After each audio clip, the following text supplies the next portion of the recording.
Welcome to Maheshan IAS. Your rank is our responsibility. Hello and welcome to Maheshan IAS. Maheshan IAS के इस platform में आप सभी का स्वागत है। आप मेरे पीछे एक प्रेस नोट देख रहे होंगे जो कि बीपीएससी ने जो है हाल ही में रिलीज किया है। और बीपीएससी ने इस प्रेस नोट में बताया है और उन सारे शिक्षकों को, उन स्वयंभू शिक्षकों को जो है एक चेतावनी दी है कि वो जो है बीपीएससी के नाम पर जो है उल जुलूल बातें ना करें। उल जुलूल बातें ना करने का अर्थ क्या है, इसको एक बार पढ़कर समझते हैं हम लोग। आयोग को यह शिकायत प्राप्त हुई कि कुछ स्वयंभू शिक्षक क्या कर रहे हैं, कोचिंग संस्थान सोशल मीडिया पर यह बेबुनियाद दावा प्रचारित कर रहे हैं कि आयोग की परीक्षा में पूछे जाने वाले प्रश्न उनके मॉडल क्वेश्चन सीरीज से लड़े जाते हैं। इस तरह की बेबुनियाद और खोखला दुष्प्रचार ऐसे तत्व अभ्यर्थियों को दिग्भ्रमित करने एवं अपने व्यवसायिक हितों को स्वार्थ सिद्धि के लिए कर रहे हैं। पहले इस नोट को समझते हैं कि इसमें बीपीएससी क्या कहना चाह रहा है। बीपीएससी ये कह रहा है कि there are some teachers in the market. क्या है, कुछ शिक्षक ऐसे हैं, स्वयंभू शिक्षक ऐसे हैं जो ये दावा कर रहे हैं कि जितने भी क्वेश्चंस बीपीएससी अपने एग्जाम्स में पूछ रहा है वो सीधे सीधे जो है उनके क्लास में से या फिर उनका जो है एक तरीके से जो एमसीक्यू यानी कि जो मॉडल क्वेश्चन प्रैक्टिस पेपर जो रिलीज कर रहे हैं सीधे सीधे उनसे ही आ जा रहा है। इसमें ये कह रहा है। इस पे लेके जो मेरा टेक है वो क्या है, ये समझने वाली बात है।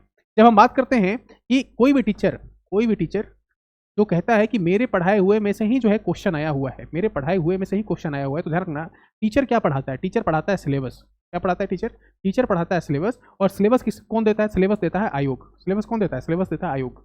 कमीशन जो है सिलेबस देता है। और आयोग के द्वारा जो सिलेबस दिया जाता है, आयोग के द्वारा जो पीवाईक्यू दिया जाता है, उसके अकॉर्डिंग ही कोई भी टीचर जो है अपने क्लास को डिजाइन करता है, और उसके हिसाब से पढ़ाता है। तो जाहिर सी बात है क्वेश्चन भी जो होगा एग्जाम में वो कहाँ से आएगा? क्वेश्चन भी जाहिर सी बात है वो सिलेबस से ही आएगा और पीवाईक्यू के पैटर्न पे ही आएगा, पिछले साल के पैटर्न पे ही आएगा। तो जाहिर सी बात है कि कुछ क्वेश्चन ऐसे होंगे एग्जाम में, अगर मान लो 150 क्वेश्चन अगर आ रहे हैं तो कुछ ऐसे क्वेश्चन होंगे जो मेरी क्लास, जैसे कि मैं भी पढ़ाता हूँ तो मेरी क्लास से डायरेक्ट क्वेश्चन आपको देखने को आएंगे। या फिर हमने भी बहुत सारे एमसीक्यू प्रैक्टिस सेशन कराई है यहाँ पे, उसमें भी बहुत सारे क्वेश्चन ऐसे होंगे जो एग्जाम में डायरेक्ट आ सकते हैं। अब ये सब चीज़ें हो रही हैं, डायरेक्ट जो क्वेश्चन हमारे जो पढ़ाए हुए आ जा रहे हैं, ये बस क्या है, एक इत्तेफाक है, इत्तेफाक भी है। और दूसरी बात क्या है कि यूपीएससी या फिर बीपीएससी दोनों भी जो है क्या करते हैं, सिलेबस के अकॉर्डिंग जो है क्वेश्चन पूछते हैं और सिलेबस को टीचर्स भी पढ़ाते हैं। तो जाहिर सी बात है टॉपिक्स जब एक ही हैं तो वहाँ पे क्वेश्चन का सेम होना जाहिर सी बात है, इसमें कोई दूसरा पर्सपेक्टिव नहीं है। दूसरी बात इसमें ये कहते हैं कि टीचर का जो है एक तरीके से क्या है, टीचर का एक तरीके से रिस्पॉन्सिबिलिटी होती है और वो रिस्पॉन्सिबिलिटी होती है मोरल, है ना। तो आप टीचर अगर हैं फिर तो कोई इशू नहीं है, लेकिन अगर आप बिजनेसमैन हैं, अगर क्या है आप बिजनेसमैन हैं और अपने बिजनेस को चलाना चाहते हैं तो आप जो है ऐसे दावे करेंगे। क्या करेंगे? ऐसे दावे कि जो मैं पढ़ाता हूँ वही एग्जाम में आता है। आप ऐसे दावे करेंगे कि जो मैंने बुक में लिख दिया वही एग्जाम में आएगा। आप ऐसे दावे करेंगे कि जो क्वेश्चन को हम प्रैक्टिस कराएंगे वही सिर्फ एग्जाम में आने वाला है। ये दावे कभी एक टीचर नहीं कर सकता, because it is the moral duty of the teacher that never promote और never do such things which demean your profession. और ये कहना कि भाई जो मैं पढ़ाऊंगा वही आएगा या जो मैं पढ़ा दूं वही सत्य है, ये एक तरीके से बेवकूफ़ी है।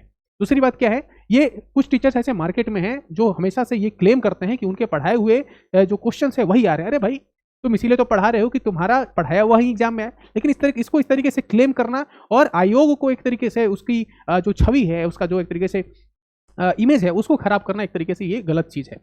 यानी आयोग भी जो है क्वेश्चन पेपर कैसे प्रिपेयर करता है, उसको भी प्रिपेयर करना है। वो सिलेबस के जो मानक हैं, सिलेबस के जो गाइडलाइंस है उसके अकॉर्डिंग उसको प्रिपेयर करना है। और इसमें कुछ टॉपिक्स आपने जो पढ़ाएंगे उससे रिलेटेड कुछ क्वेश्चंस आ सकते हैं, ये कॉमन सी बात है। लेकिन इसमें आपको क्लेम करना कि जो मैं पढ़ाऊंगा वही आएगा या फिर जो मेरा क्वेश्चन पेपर है उसमें से ही क्वेश्चन पूछे जाएंगे, ये सरासर गलत है। क्यों ये सरासर इसलिए गलत है? क्योंकि आप पढ़ा इसीलिए रहे हो क्योंकि आपका बच्चा आपके पढ़ाए हुए में से जो है जाके एग्जाम में बैठे तो वहां से क्वेश्चन कुछ दिखे और क्वेश्चन वही आए जो आप पढ़ा रहे हो, इसलिए आप पढ़ा रहे हो ना। लेकिन इस तरीके से प्रमोशन करना और अपने बिजनेस एजेंडा को चलाना ये गलत चीज है ना। तो जैसे कि मैं भी पढ़ाता हूं और मैं कहता हूं कि जो मैं पढ़ा रहा हूं उसमें से क्वेश्चन आएंगे, लेकिन ये मैं नहीं कहता कि जो मैं पढ़ाऊंगा वही बीपीएससी देगा, जो मैं पढ़ाऊंगा वही बीपीएससी पूछेगा, ये नहीं कह सकता। मैं ये बोल सकता हूं कि जो मैं पढ़ा रहा हूं उस सिलेबस के अकॉर्डिंग मैं पढ़ा रहा हूं, पीवाईक्यू के अकॉर्डिंग मैं पढ़ा रहा हूं और वही चीजें आपको एग्जाम में देखने को मिलेंगे। क्यों? क्योंकि सिलेबस ही मैं पढ़ा रहा हूं, आप भी सिलेबस पढ़ रहे हो, तो जाहिर सी बात है सिलेबस के अकॉर्डिंग ही क्वेश्चन पूछेगा एग्जाम में।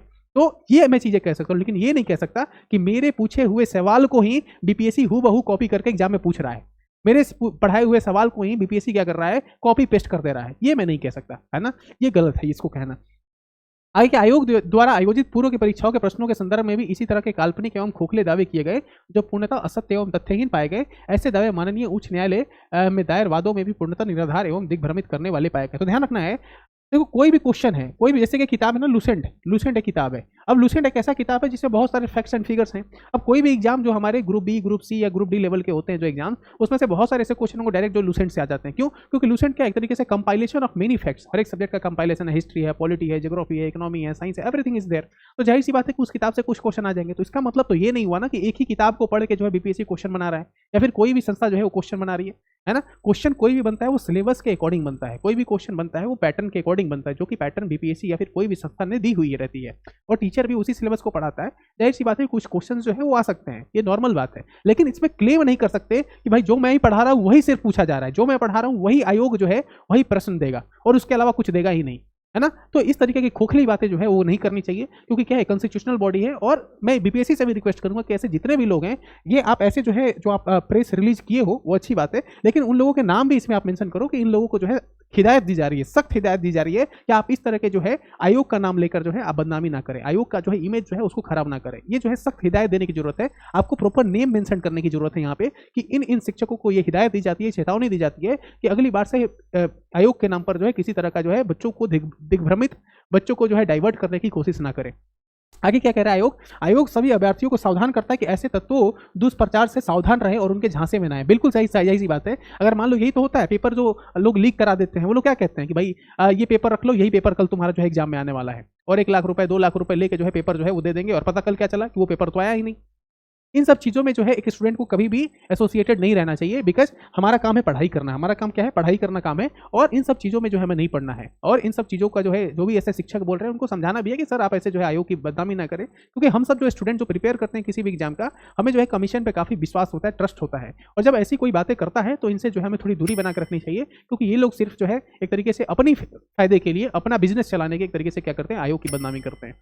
अच्छा, आगे क्या कहते हैं, पूछे जाने वाले प्रश्न, ठीक है, आयोग सभी अभ्यर्थियों को सावधान करता है। आयोग की परीक्षा में पूछे जाने वाले प्रश्न को तैयार करने के लिए एक निर्धारित मानक है। वही मैं समझाना चाह रहा हूँ कि कोई भी पैटर्न के अकॉर्डिंग ही क्वेश्चन पूछता है ना।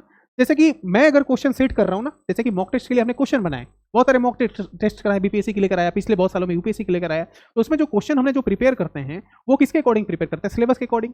जो पीवाईक्यू पिछले साल का रहा है उसको समझते हैं, उसको एनालिसिस करते हैं कि अच्छा किस तरीके के ट्रेंड्स कैसे हैं, ट्रेंड्स कौन सा ट्रेंड को फॉलो कर रहा है आयोग, उस ट्रेंड को फॉलो करके हम लोग भी क्या करते हैं, क्वेश्चन पेपर प्रिपेयर करते हैं। तो पैटर्न के अकॉर्डिंग ही होता है, जिसके तहत आयोग की परीक्षाओं में पूछे जाने वाले प्रश्नों को रैंडम चयन से मल्टी सेट प्रश्न तैयार किए जाते हैं, रैंडमली बनाया जाता है और मल्टी सेट क्वेश्चन पेपर बनाया जाता है ना। किसी शिक्षक, कोचिंग संस्थान के मॉडल क्वेश्चन बैंक से किसी प्रश्न, विषय, टॉपिक, वाक्य रचना, वर्डिंग, पैटर्न, विकल्प या सही उत्तर इत्यादि का मिलना जुलना पाना संभव नहीं है। और यदि किसी प्रश्न के मामले में ऐसा होता है तो यह मात्र एक संयोग ही है।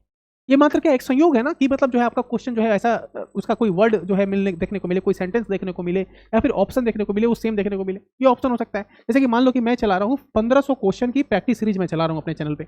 अब 1500 क्वेश्चन की जब प्रैक्टिस सीरीज चला रहा हूँ, जैसे कि हमारे पास एक बुक भी है जिसमें जो है 5000 क्वेश्चन को जो है हमने उस बुक में डाल रखा है, तो बहुत सारे क्वेश्चन ऐसे हो सकते हैं कि 5000 में से 2-4 क्वेश्चन ऐसे होंगे जो उसमें जो है एग्जाम में हमें देखने को मिल जाए।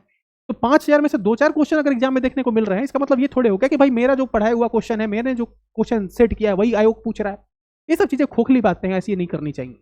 आगे क्या कह रहा है, अतः अभ्यर्थियों से ऐसे दुष्प्रचार से सावधान और आयोग की परीक्षाओं में पूछे जाने वाले प्रश्नों की अटकलबाजी से दिग्भ्रमित ना होकर लगन एवं ईमानदारी से आयोग की परीक्षाओं की तैयारी करें। बिल्कुल सही कहा है आयोग ने कि आपको मेहनत करनी है और ऐसी चीजों पर ध्यान नहीं देना है, कठिन परिश्रम करना है, और आप मॉक टेस्ट लगाओ, आप प्रैक्टिस सीरीज लगाओ, आप रिवीजन करो, इन सब चीज़ों पे ध्यान दो। इन सब चीज़ों पे ध्यान ना दो कि कौन सा ऐसा बुक खरीद ले जिस बुक से ही डायरेक्ट क्वेश्चन आ जाएगा। ऐसा कोई बुक ही नहीं है ना, ऐसा कोई बुक थोड़ा कि जिससे जो वही बुक पढ़ के जो है एग्जामिनर, देखो एग्जामिनर भी जो क्वेश्चन सेट करता है, मैं भी किसी एग्जाम के लिए अगर क्वेश्चन सेट करूंगा तो मैं क्या करूंगा, बुक पढ़ूंगा, कोई बुक पढ़ के क्वेश्चन सेट करूंगा, या फिर मेरा प्री एग्जिस्टिंग जो नॉलेज है, जो मैंने अपने जीवन में 20-25-30 सालों में जो मैंने ज्ञान अर्जित किया है उसके बेसिस पे मैं क्वेश्चन सेट करूंगा। ऐसा तो नहीं है कि मैं कोई मार्स से किसी व्यक्ति को बुला दूंगा क्वेश्चन सेट करने के लिए। तो इन सब चीज़ों का थोड़ा ध्यान रखना है और इन सब चीज़ों से हमें दिग्भ्रमित नहीं होना है, और आयोग की जो वेबसाइट है उसको फॉलो करना है, आयोग के जो सजेशन है, जो फीडबैक है, जो उनके गाइडलाइंस है उसको ध्यान में रखते हुए हमें तैयारी करनी है, ना कि किसी संस्था के या फिर किसी व्यक्ति के जो है सुझाव पर या किसी व्यक्ति के जो है एक तरीके से हथकंडे पे उसको डाइवर्ट करने वाले स्टेटमेंट पे उस पर हमें ना ध्यान देना है। आयोग की जो ऑफिशियल वेबसाइट है, जो उनके गाइडलाइंस है उसको फॉलो करते हुए हमें इस एग्जाम की तैयारी करनी है। सिर्फ इसी एग्जाम नहीं, किसी भी एग्जाम की तैयारी करनी है। आई होप कि आपको चीज़ें समझ में आई होंगी और इन सब चीज़ों का आपको ध्यान रखना है। एग्जाम काफ़ी नज़दीक है, एक बार कमर कस के बांध लेनी है आपको, और ये जो 15-20 दिन का जो हमारे पास समय है इसमें ज़्यादा से ज़्यादा रिवीजन करना है, नई चीज़ों को पढ़ना अवॉइड करो, आप रिवीजन ज़्यादा करो, करंट अफेयर्स की चीज़ें आप देखो, और साथ ही साथ प्रैक्टिस करना है। 3 चीज़ों पे आपको फोकस करना है। सबसे पहले हमारा करंट अफेयर हो जाएगा, फिर हो जाएगा मॉक टेस्ट, और तीसरा हो जाएगा हमारा रिवीजन। ये अगर 3 चीज़ें अगर आप कर लेते हो 15-20 दिन में, तो 71st BPSC prelims examination qualify आपका होने वाला है और कोई रोक नहीं सकता। और मेंस की तैयारी हमारे प्लेटफॉर्म पे हम कराने वाले हैं। Thank you so much for today. ऐसे ही अपडेट्स के लिए आप जो हमारे चैनल को सब्सक्राइब कर सकते हो, वीडियो को लाइक कर लो और कमेंट में आपके क्या विचार हैं, आप क्या सोचते हो इस टॉपिक पे जरूर बताओ हमें। Thank you so much.